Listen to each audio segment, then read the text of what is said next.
Welcome to the MadTech Podcast from ExchangeWire, bringing you the latest news and views from the world of ad tech, media, and marketing.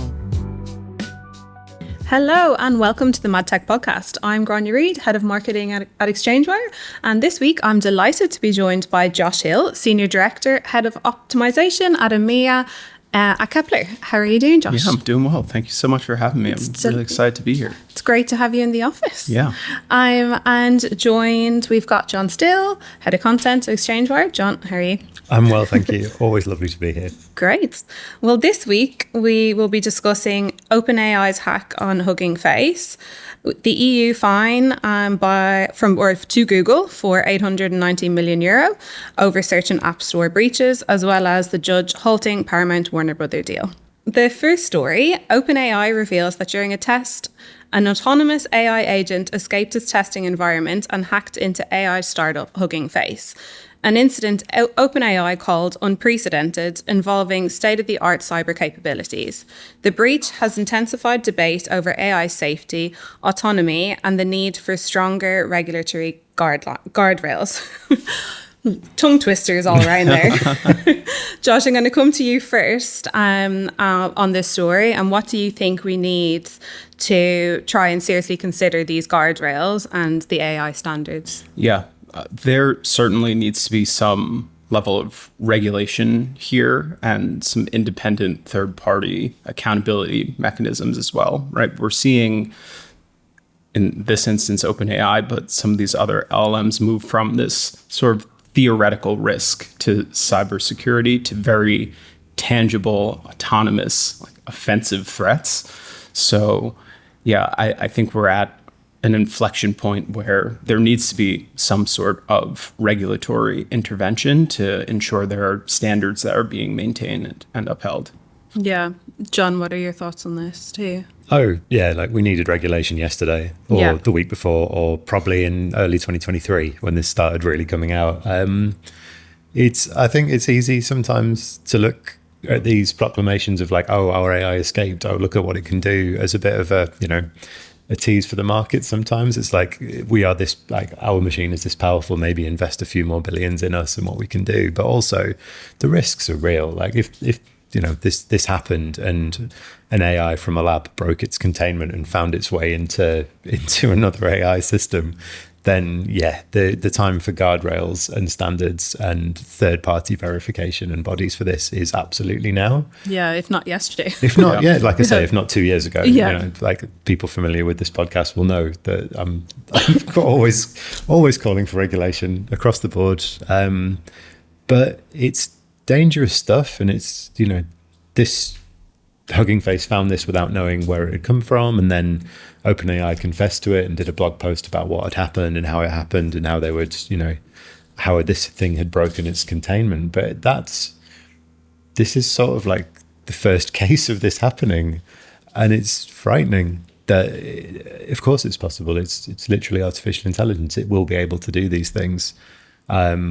But it just doubles down, I think, if not on the value and the possibilities of AI, then the need for us to regulate it as quickly as possible. Yeah. The CEO for Hugging Face calls for radical transparency. What do you think radical transparency could look like in practice? Yeah, I think it's always a challenge when you have these privately held companies and really finding the level that's appropriate to let them sort of operate and innovate, but also hold them to a high standard. So really setting up these bodies that can do independent, real third-party audits, access to sort of key systems, and ensuring there are paper trails within these companies like OpenAI that really documents all of these incidents. I'm sure there are probably more that haven't been disclosed, right? This is just one very public example right now. But being able to hold them accountable with potential fines where necessary.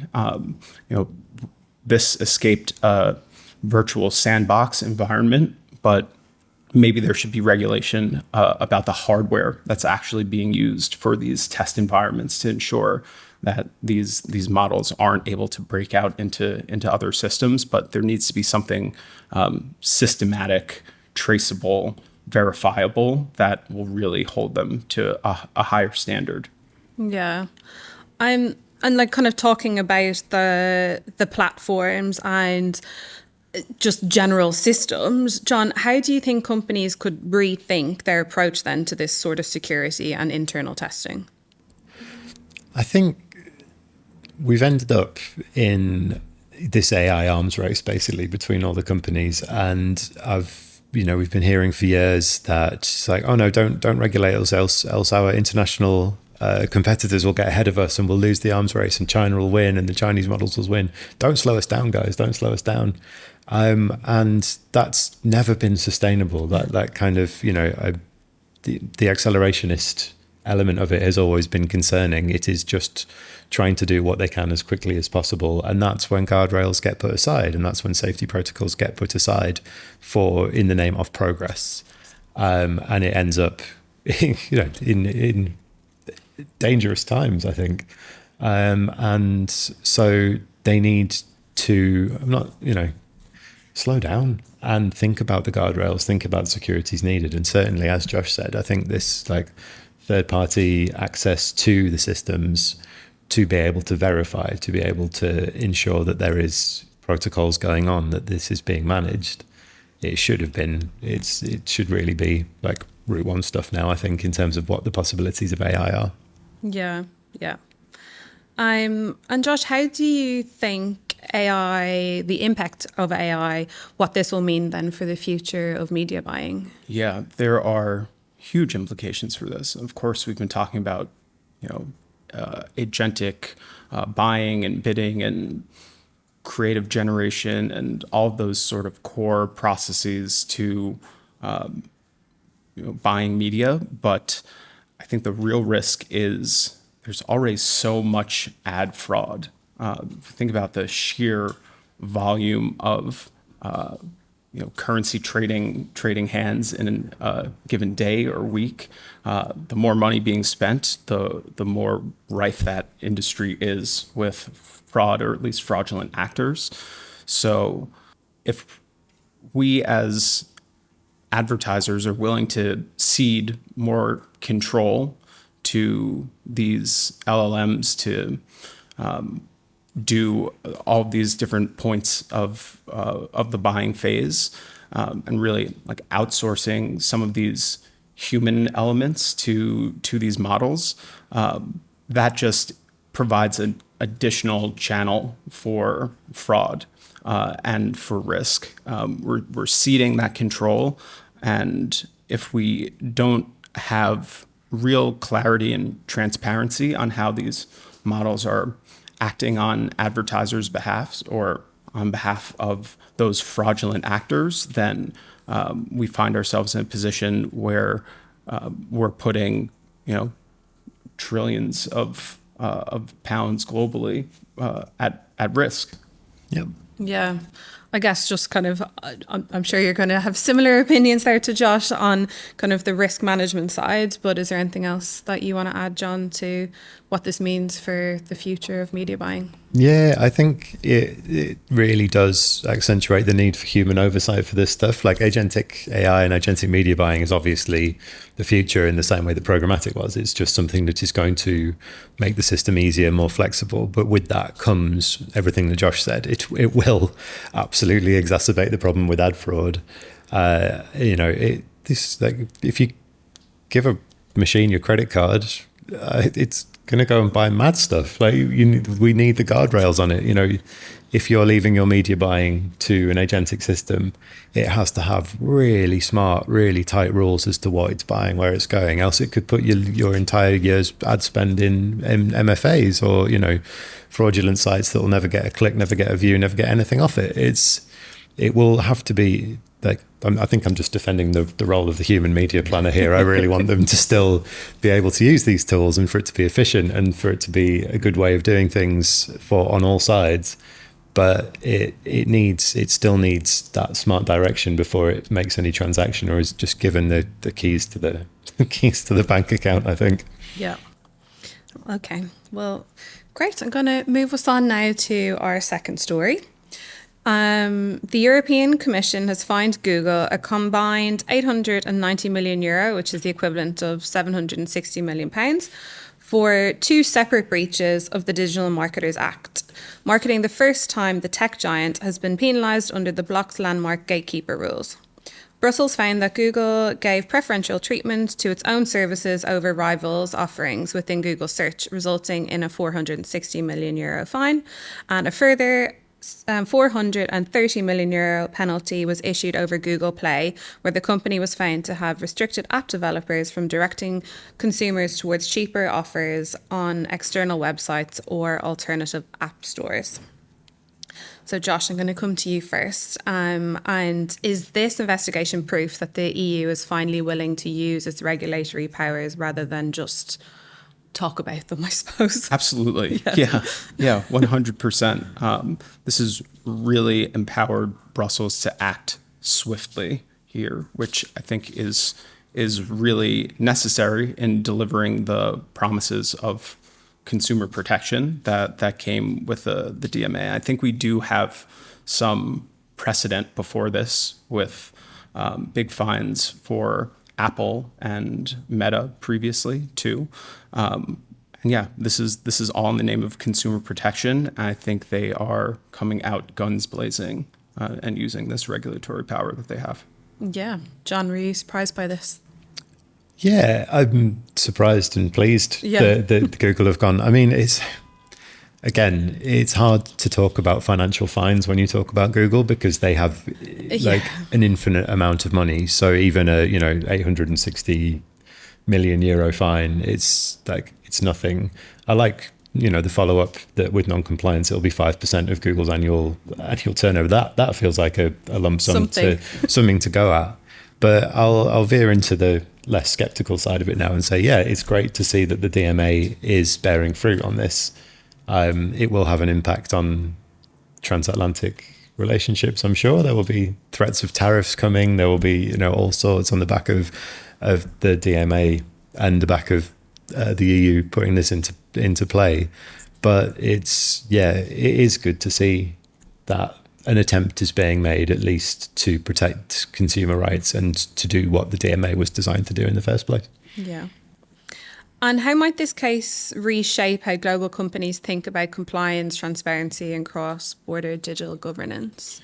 Yeah, I think it will make a pretty broad impact. I think we've seen this previously with the implementation of GDPR. And that having effect on companies outside of the governed areas in terms of how they collect and store and manage consumer personal data. So I anticipate that this will have very similar knock-on effects to tech companies as they sort of need to brace for the most strict regulatory environments. Otherwise, having to deal with so many varying regulations and privacy laws by market becomes even more challenging. I think the DMA sort of sets the first standard that other countries are likely to follow. They might not take this up as quickly, but I think it's a strong signal that this is the direction that big tech regulation hopefully is heading. And the costs for it as well. Sure. Yeah. John, do you think tougher EU enforcement could create competitive advantage or a burden? Ooh. I think that's a tricky one. Yeah. Sorry. No, it's good. I like it. I've been thrown on the spot. I think it could be an advantage. I think as long as it's for the rights of the consumer, I think for a long time that's been the last thing considered.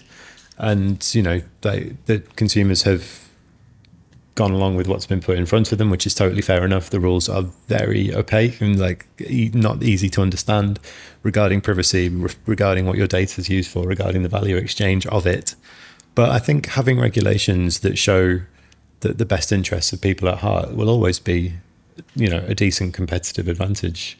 So yeah, I'll fall on that side of the fence today. I think it is advantageous. It makes it, harder for the companies to get an easy ride. Yeah. But, and Josh, you're shaking, or you're nodding your head there as well in agreement. I completely agree with everything that John just said.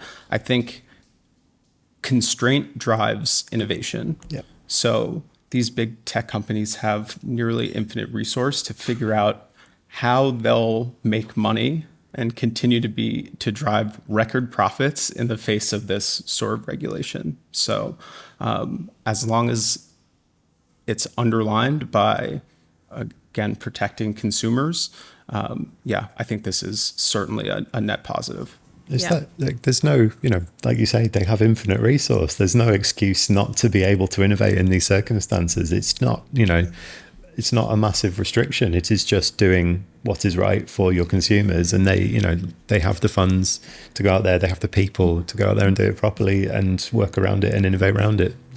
Yeah. Yeah. Innovation. We like it. Yeah. Great. I'm going to move us on then to our third story for the week. Paramount Skydance's $110 billion US dollars, equivalent to 86.9 billion pounds. The bid to acquire Warner Bros. Discovery has run into a legal obstacle after a US judge temporarily blocked the deal following a lawsuit from a coalition of 12 state attorney generals. A US district judge issued a 14-day pause on Monday, June 20th, after hearing arguments from both sides last week. The court has set the 3rd of August as a date for a hearing on the state's preliminary injunction motion, although that schedule could actually be pushed back.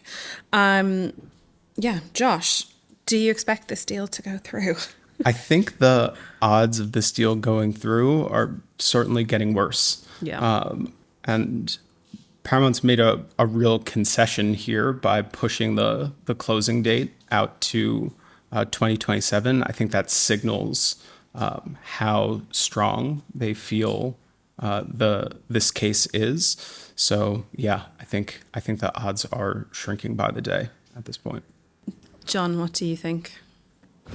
I think I still expect it to go through. I think the fact it's been cleared by the shareholders and the DOJ have said it's okay is like an indicator that it will eventually close. But I agree with Josh that it is definitely not like a sure thing now. There is a lot to consider. Some of the language the judge used around serious questions around antitrust suggests that they're really taking it seriously in terms of what it could mean for the whole entertainment industry.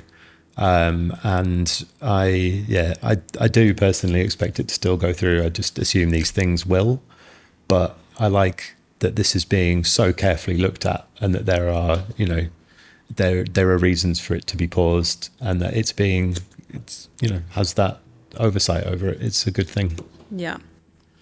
If the deal ultimately does proceed, how might a combined Paramount-Warner reshape the landscape of content consolidation and bargaining power with distributors?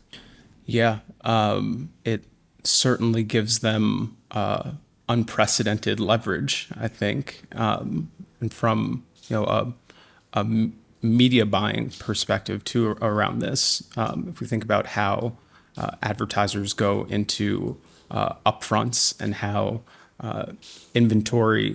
premium inventory is bundled in those upfronts, this just gives them even more leverage to package up the good with the bad. I think ultimately this gives advertisers less choice here. Really forces their hand. There's also, of course, the sort of consumer element to this as well, where, the sort of direction for what gets made, what doesn't get made, probably, I guess this really goes beyond consumers. It goes into anyone working in the industry as well. There are going to be more hoops to jump through, harder cases to make to get things published that have that like broad reach. And I don't know how I was going to put a bow on that, but yeah, I think this consolidation generally is going to be harmful. Yeah. And John, what do you think a united Paramount-Warner Bros. Means then for ad buying on TV? It's a lot of infantry in one place, isn't it? It's a huge amount. It's a lot of market control, which is why this antitrust, like why this has been paused basically for the antitrust case to be considered. It's an analogy I've used a few times, but there used to be 6 major record labels, then were 5, 4, then there were 3 major record labels, and it's so much power concentrated in one place, and particularly in streaming is changing TV, everything is fragmenting a little bit, but bring it all back under one house and the power that comes with that. Like, there's so many questions about that, how that could dominate the ad pricing, how that shifts the market for media buying. The question around cinema is a big one as well. It's part of the reason people are very anti-Netflix takeover, because they wouldn't guarantee theatrical release anymore, and they want much shorter windows for cinema stuff compared to TV. And you wonder how that impacts like the entire entertainment industry, really. It is, certainly good that a suitable pause is being taken before this is actually signed off and done, and all of a sudden, all this power is concentrated in one place. I know you kind of touched on consumer concerns, but in terms of like market diversity and kind of long-term industry stability, is there anything else that you kind of think that this challenge raises? I mean, I would sort of defer to some of the talking points from the unions who are working in entertainment, how like some of the risks that they've articulated, what this means for consolidation of power, fewer decision makers really involved in the process. And again, kind of goes back to what gets made, what doesn't, where there is potentially growth in the industry and ability for more projects to be like greenlit or not. I think in the long term, this is probably harmful from a labor perspective, harmful from an end consumer perspective. I think, to your point, John, the shift to streaming, the impact that's had on cinema, there are going to be all of these sort of knock-on effects of consolidation that probably doesn't work in the best interest of anyone that sits outside of the Paramount Group. Yeah. There's a lot that will change, that's for sure. And I guess we'll know more in a couple of days' time. So no doubt we'll be diving into this in further detail in further or future podcast episodes. But I think we can leave it there. And thank you so much, Josh. Really appreciate you joining us. And thank you for sharing your thoughts. Yeah, thank you so much for having me. It's been a pleasure. And John, as always, thank you. Yeah, I know. Yeah, there was a loss. Excellent. And thank you everyone for listening and watching. That's it for the MadTech Podcast this week. You've been listening to the MadTech Podcast, brought to you by ExchangeWire.